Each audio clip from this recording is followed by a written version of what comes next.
Leukocytes are white blood cells that help fight infection.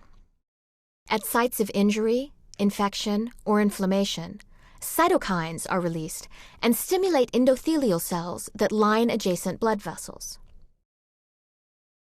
The endothelial cells then express surface proteins called selectins.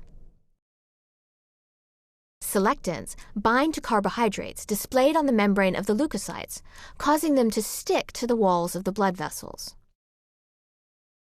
This binding interaction is of sufficiently low affinity that the leukocytes can literally roll along the vessel walls in search for points to exit the vessel.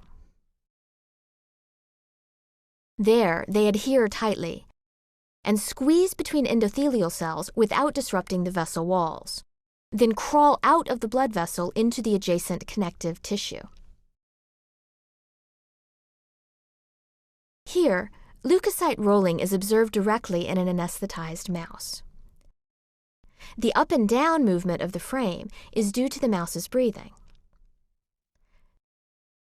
Two blood vessels are shown. The upper one is an artery with blood flowing from right to left. The lower one is a vein with blood flowing from left to right. Leukocytes only adhere to the surface of veins. They do not crawl out of arteries.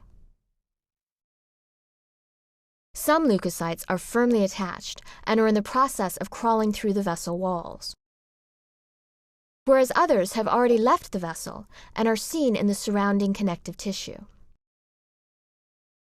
When the blood flow is stopped temporarily by gently clamping the vessels, we can appreciate how densely both vessels are filled with red blood cells.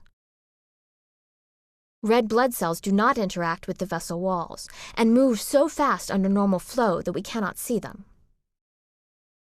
When the blood flow is restored, some of the leukocytes continue rolling, whereas all non-interacting cells are immediately washed away by the shear.